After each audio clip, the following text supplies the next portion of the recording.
Teachers of Reddit, what is the most depressing thing your kids have said? Ask for help how to get over her laziness. She was getting regular migraines, so would have to hide and sleep it off. Due to her parents, she learned that this was laziness. My sister didn't wake up today. Her sister complained of headaches the night before because she hit her head. Parents didn't think anything was seriously wrong. They took her off life support a few days later. She was 9. Her sister, 5 years old. I won't be in school tomorrow. I have court. I get to wear a pretty dress. Why are you going to court? Well, the judge has to decide whether or not I go back home to mommy and daddy or stay with grandma. Who would you rather be with? Probably grandma. Mommy and daddy never had any food in the house. She's 6.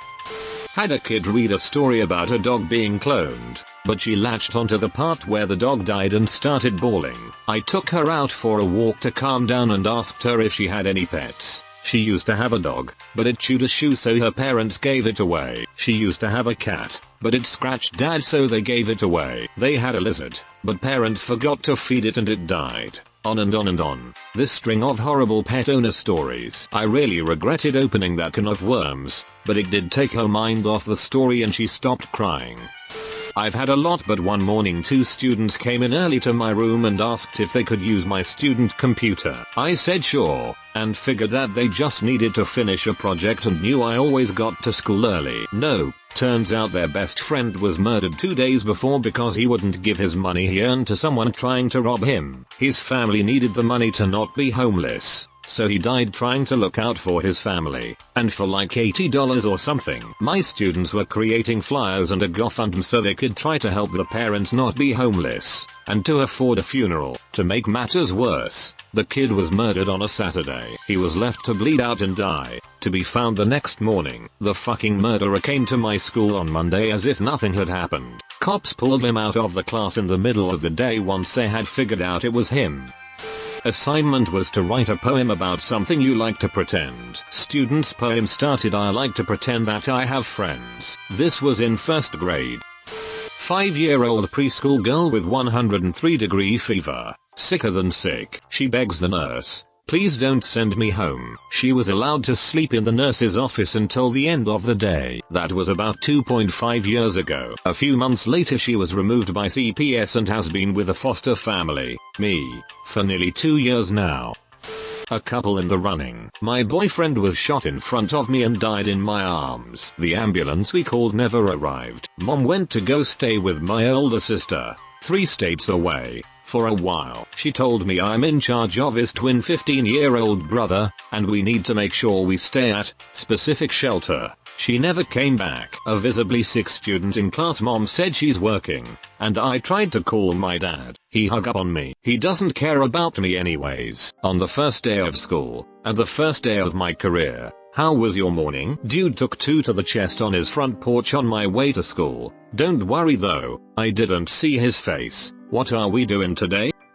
I had a 16-year-old student say, I heard my parents fighting downstairs last night. My 10-year-old brother came into my room and got into bed with me crying, because he is just now realizing we don't have a normal family. Middle school. They went on a field trip yesterday and one kid was sad because they wouldn't be at school so he wouldn't get lunch. They were fed at the field trip, but he was totally concerned that he wasn't going to get fed that day. One of my students who was always in a good mood came into the class looking very down. She was not acting her usual self. I had to get onto her several times for being on her phone again, very unlike her. She asked if she could speak to me in the hallway. Kid, I'm sorry for being in such a bad mood today. Can I tell you why? Me, of course. Kid proceeds to take her cardigan off. She had a tank top on underneath, and showed me welts that she had gotten the night before from her mother beating her with an electric cord. She says, my mother beat me for no reason last night and I don't know what to do. Sadly, it was not the first time I had to report. Edit. I didn't expect this comment to blow up. Lots of questions, but long story short, there was a happy ending. She got to move with her father, much better situation, who lived about an hour and a half away. She was able to finish the school year with us. Her dad would drive her that long distance every morning, and the next school year, she started at her new school. The abuse had been going on for a while. She was an only child. I taught high school freshmen, so she was 14. The day after she told me, she came to my classroom during my conference period and hugged me for a very long time. Thank you everyone for your comments and to the kind stranger who gave me a silver. Student. Mary won't be here today. Her mom died last night. Me. Wait, didn't her dad pass away a few weeks ago? Student. Yes, both parents died suddenly within a few weeks of each other from different medical conditions. I had a student that frequently lingered in my classroom after school. She often looked ill and was always very weird. One day she opened up to me and said that her mother and her live-in boyfriend shot up heroin every night. I told my principal after she spoke to me and she informed that CPS was already involved. A few days later the same girl told me that her mom and boyfriend would shoot her up with heroin and tell her that she couldn't tell anyone they were still doing it because she would get in trouble for doing it too. She asked me to keep it a secret, which I obviously couldn't, because she was worried she'd get arrested for drug use. She no longer lives at home, thankfully. Principal. To class on day 1. Kindergarten is not like preschool. Attendance matters. It's very important that you be here every day. Kindergartner. What if you have to get a blood transfusion? I teach pretty much exclusively college freshmen, and by that point they all have that fatalistic sense of humor anyway, but it gets real sad when they get to the end of their rope. Nothing specific that I can remember, but a lot of why did I think I could make it in college, I'm too stupid for this, I should drop out, and they actually mean it. Stuff like that. Monday, however, a student asked to talk to me before class and said, I know this paper is important and all and I don't want you to hate me, but I couldn't get my paper done, and I'm used to this sort of thing. I mean, it's just natural. But then he take a deep breath and blurts out, my dad called me last night and told me he was leaving my mom and moving away, so he's leaving me too, and I just couldn't deal with it. I'm really sorry if you're mad at me. It just hits me hard when they have to deal with more than they should, and on top of that they think I've formed a personal opinion of them and that I'm going to think badly of them based on something like this. Middle school teacher of 9 years in a very poor district here. I have had students whose siblings died to gang shootings, cop shootings, have had homeless kids, a pregnant 7th grader in my class, and letters about molestation. I've had it all. I ran holiday science workshops, filled with brainy kids as you'd expect. There was an 11-year-old girl who was brilliant at everything. The content was clearly beneath her, very quiet, respectful, well liked by the other kids. Her parents were moving soon because she received scholarships to a prestigious school. Whenever her dad came to pick her up, he was obviously proud, telling me about all her achievements, how she was in advanced classes, just won all these sports awards too, etc. Showed videos and photos of her winning all these soccer games. They enrolled her younger brother in similar sessions. He gave it a go in the first few but really struggled, always the last to finish, and felt his work didn't look as good as the others. Looked embarrassed to ask for help. He screamed at his sister when she tried to fix his circuit. Eventually he just began acting out, putting off the work, challenging me to get a laugh out of the other kids, messing around. After a disastrous month he stopped trying altogether. He just came in one afternoon and sat there, not doing anything. I tried to engage him in the activity and said if he didn't like what the other kids are doing, we could pick anything else he wanted to do. He said something like, "What's the point? My parents will never love me as much as they love my sister. Why should I even try? I'm just stupid anyway." He has a learning disability and has a hard time with reading, and that's not to mention his ADHD with odd. He sees a therapist every week and is way better. This trickles down to just about every subject he has. It broke my heart when he said that. I'm not a teacher, but when I was in school, a classmate, when asked to introduce herself, said her name and that her parents died when she was young, which is why she lived with her aunt and sat back down. A 6-year-old preschool kid took my hand and wanted to show me something he had drawn. The drawing was in dark colors and sort of angry looking. He explained that he had drawn his heart, which was broken and hurting very bad. He said it wasn't any fun when his heart hurt like that. He was often being excluded from the group by his classmates, sometimes even bullied. He didn't have the social skills to communicate well with his friends, which led to him being very misunderstood even though he always meant well.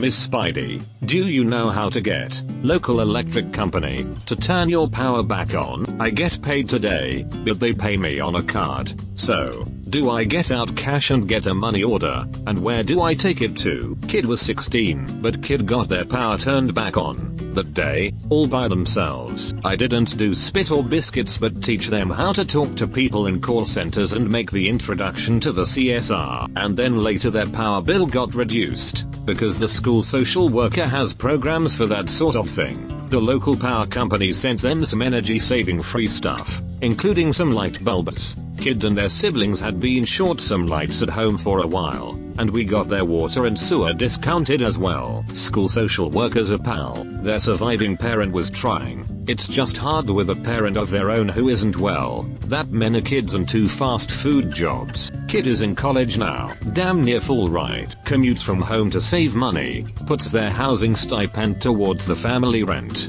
utilities and gas for their own old Toyota. Their parent looks like they just took their first breath in 10 years. I'm proud of all my students, but especially that one. Can you be my mom? 15 years old. Totally serious. This is my real family. Different student referring to the teachers and friends at school. I don't deserve this. Teen when given a sweater on a very cold day. I hear a lot of this stuff. I wish there was so much more I could do.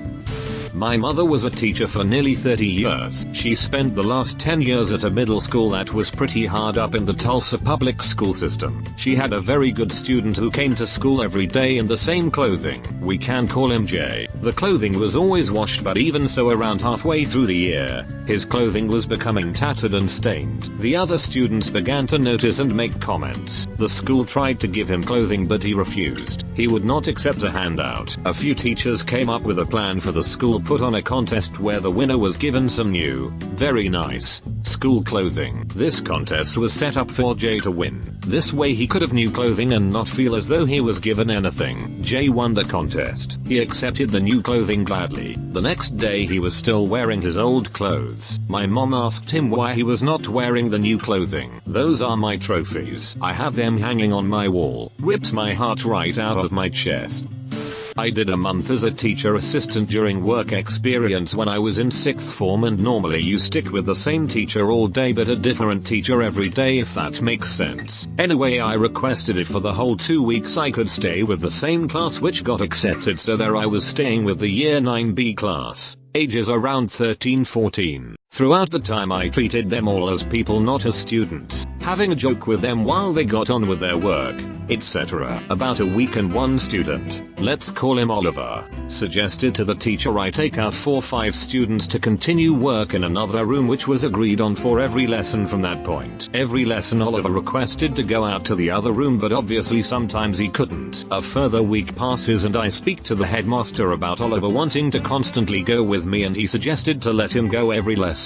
He wasn't able to say exactly why. So the next few days Oliver continued to go to the other room along with 3-4 other students and got on with work while we all talked about different things during it. On the Friday of the second week, Oliver stayed over as he wanted to ask the teacher if me and him could have a one-on-one session for one lesson to help him catch up. The teacher instantly agreed but also couldn't say why. So that Tuesday, I invited him into a one-on-one session to help him with his literacy. As we got halfway through the lesson, he looked up and asked me how old I am. I said I am 17, which I was at the time. He then asked how long until I'm 18, and I said still a good year to go, which he sighed at. I asked why, and his reply always gets me. I've never had a big brother before and I'll live in care. I just wanted you to be my big brother, which was just the saddest thing I've ever heard. He said he has been in care for 10 years and every time he gets close a case of bad luck happens. It causes him to do bad at school and get terrible results and being constantly moaned out. I was the first person to treat him normally and not as a kid. Since that session he still continued to be a part of the group sessions and getting along with his classmates. As I approached my final day I knew it would be a tough one. I grew close to the whole class, but I knew Oliver would have a hard time that day, as this has been the first time he has had someone truly properly talk to him. The final lesson approached and he looked visibly upset. I knew something had to be done, so while a group session happened that day, the last 10 minutes I got Oliver in a room to talk to him. He didn't want me to go, even campaigning for me to get a job there there during one assembly the previous week, and he asked if we could stay in contact. I said that would be unlikely as I wasn't close. I just gave him the best advice I could with a promise that if he ever needs someone to talk to, let the school know and they can get something sorted. So after the month was up I returned to 6th form, and with a couple years of pretty bad luck with no idea what I wanted to do, I got a message off Facebook off him a couple of weeks ago asking if I could come to his results opening. I agreed and we caught up, and when he opened to all, as it was as if my old child just opened their grades. He started to cry and thanked me and said words that I keep in my head whenever I feel down. You were the best teacher I had and the best friend I had. Now he's 18 and I really couldn't be more prouder. The fact that I helped even just a single kid will always help me.